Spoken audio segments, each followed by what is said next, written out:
Et comme en plus la morale est devenue une religion dans notre société, on pourra en reparler. On peut en parler tout de suite, d'ailleurs. Oui, on peut en parler tout de suite si vous voulez. Cette morale qui est permissive, mais pas seulement, parce que beaucoup de gens disent c'est permissif, c'est du nihilisme, pas du tout. C'est pas du tout uniquement de la permissivité, puisque au même moment on permet, prenons ces deux exemples, l'IVG et l'homosexualité, en même temps on interdit la pédophilie. Donc tout n'est pas si simple. C'est pas seulement de la permissivité. Il y a aussi des choses qui étaient permises avant et qui ne le sont plus. Vous voulez dire que la pédophilie était permise avant? Elle n'était pas considérée comme quelque chose de bien, mais on fermait les yeux très facilement. Il y a qu'à voir ce qui s'est produit dans l'Église catholique elle-même. Donc, on fermait tellement les yeux que c'est comme si ça avait été permis. Donc, il y a des choses qui sont permises, d'autres qui sont interdites. Donc, c'est un nouveau remaniement de la morale. Et ça, c'est fait dans le sein de l'État. Hein.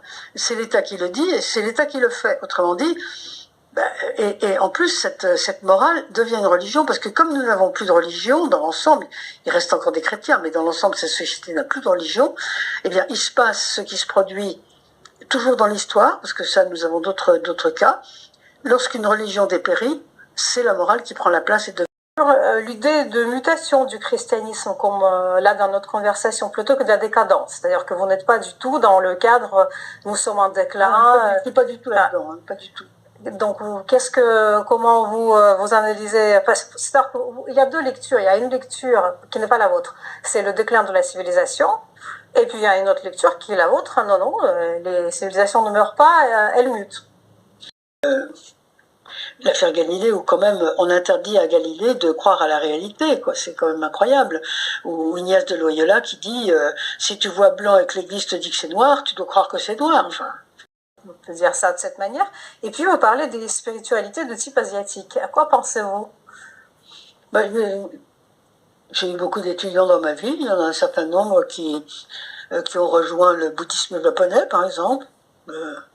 Il y a un certain nombre de jeunes gens dans nos sociétés, qui sont tentés par ce type de spiritualité qui pour nous sont très exotiques, mais qui finalement sont humaines.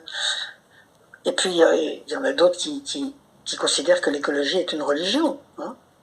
Donc il y a des gens qui embrassent les arbres. Enfin bon, il y a tout existe. Il y a énormément de gens qui vont chez les voyantes.